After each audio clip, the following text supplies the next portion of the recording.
how do you think PE firms should think about doing this? Like, think about approaching this problem of generating predictable, repeatable, and scalable deal flow? It's a tough one for sure, right? But like the first thing to me is it really comes down to just like setting the targets, right? And measuring yourself against them. And it's funny, like I remember, jumping directly into working in private equity and like we all have these portfolio companies where we're, pushing sales and marketing initiatives and like best practices on them. And we're like have all these metrics for our sales professionals. But for some reason, like we don't dog food that inside of the firms, right? Like our own recommendations at the firm or the fund level. And somehow, like this is the thing that's crazy to me, right? It's like somehow as an industry, we've been okay with that. Okay with like not following sales best practices, inside of our own firms.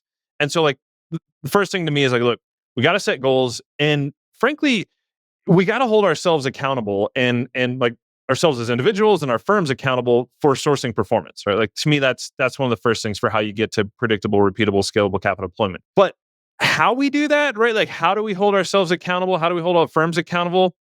And like really, how do we link, you know, goals and accountability? To me, that's really where the magic happens here, right? So like, and so to help, like at least the way I think about it is to be held accountable.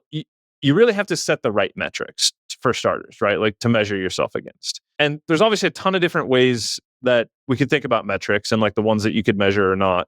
But to me, I oftentimes like to break it down into kind of like inputs versus outputs, right? And so like inputs, I think we're all familiar. It's okay, phone calls, outreaches, quality interactions or face-to-face meetings, coverage, compliance, like all that sort of stuff. Like those are the inputs that go into this process of, that are things you could measure, right? For sourcing performance. And then we have these outputs. And so obviously like the results of the hard work of sourcing are total number of transactions, like capital deployment, it's total enterprise value acquired, it's total platforms, it's add-ons, it's MOIC, it's ARR, it's all this sort of stuff. But it's also things like investment committee presentations, right?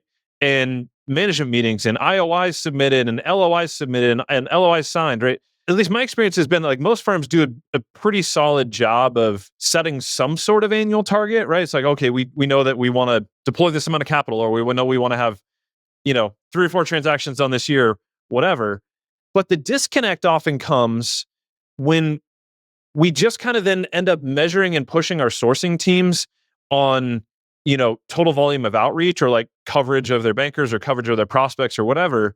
And we don't like tie the inputs and the outputs together. Right. And so I made the same mistake, or early on, like I was only really measuring, total volume of outreach for folks, right? Like, hey, are you doing your 20 to 50 outreaches per day or whatever, my number was? And are you like, what's your coverage look like, right? Across your prospects. Maybe I'm looking at my A's, B's, C's, my tier 1, tier 2, tier 3s, whatever. And I say like, do you have, 100% coverage? Like, have you checked the box and have you done outreach all? I mean, I think that's what a lot of us end up doing.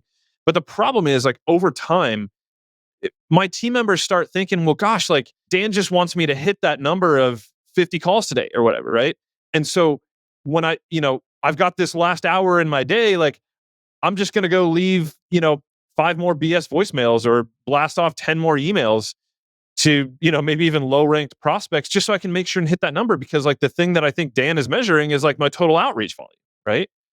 But when you take that step back and you start to look at it and you go, gosh, like what do I really want that person to be doing? Right. Like what I really want is like, don't send those 5 or 10, BS emails or voicemails or whatever. Like, gosh, if you could spend that time to come up with just one super creative angle and break into that one needle moving top prospect that's been sitting there that we just haven't been able to get in front of, that's what I'd rather you be spending your time doing. But because I was just measuring outreach and volume and compliance and whatever, like that's not what I end up getting, because I mean, we all know like you get what you measure, right? But like as a firm at a fund level, we're often like, we're just not measuring those right things. And so the shift to me really happened when it kind of came down to 2 things. Like first is just figuring out the right pipeline stages, right? Like the ability to give yourself the granularity you need to dive into those details, right? So like oftentimes you find like you pull up a record in, whether it's Salesforce or Deal Cloud, Affinity, whatever, and you're kind of looking through the activity history and you're going like, gosh, like where did we leave this thing, right? Like what was the last thing that happened? Like most people end up having like a next steps, summary, something like that, whatever. But then most of us only end up having like 4 or 5 maybe pipeline stages, right? And like those stages end up being like, gosh, is it new? Have we engaged them? Is it an active deal? Is it going through investment committee? Did we submit like something like that, right? You have these like the 4 or 5 stages. But to me, I believe in having almost like 10 to 15 stages, from top of funnel to bottom. And these to me are things like, is it new? Have we done a first outreach? Have we replied? Has there been a first quality interaction? Have we had a face-to-face meeting, right? Have we looped in an investment team member? Do we have NDA financials? Like, has it been presented to IC? Then, IOI, management meeting, LOI submitted, LOI signed. And then even just like for closed buckets, when you think about like getting all the way to the bottom of the funnel, gosh, how much do you want to know? Like, obviously closed won, we know what those are, but like, closed lost, closed passed. Gosh, have I gone back through our junk heap and sorted out the ones that we passed on? Do I even know that? Right? Do I have that tagged anywhere? So just like adding all these pipeline stages, it allows you to kind of get that level of granularity you want to be able to start kind of cross-sectionalizing your pipeline. And like, let's dive into just the ones that, for instance, have replied but have never had a QI or have had a first quality interaction, but like have never had a face-to-face meeting or have had a face-to-face meeting and like I've never looped in an investment team member. Now I know like, oh, what's the next step for each one of these, right? Like it's pretty clear and I can focus in on a group of those.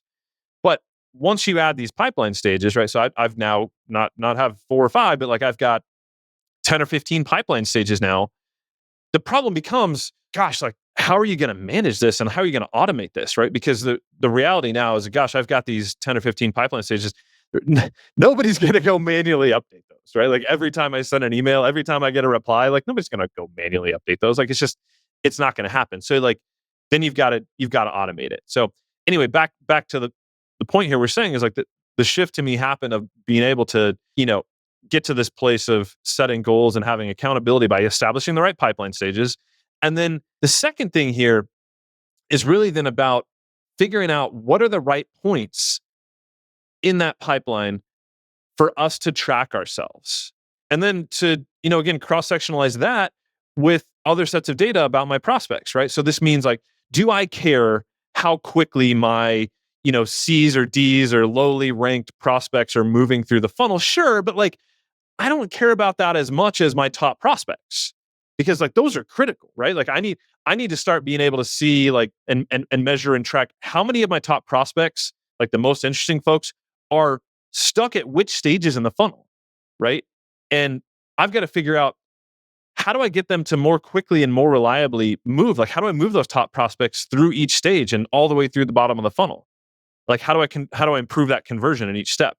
And I've also got to figure out where are my top prospects getting stuck, like for my different team members, right? And it's like some folks maybe are having trouble just like doing their first outreach. Some are having trouble like, getting from apply to like having a first meeting. Some are having trouble from, gosh, I've had a bunch of them that I've had a meeting with, but I just don't have anything I'm catalyzing to get in front of an investment team member.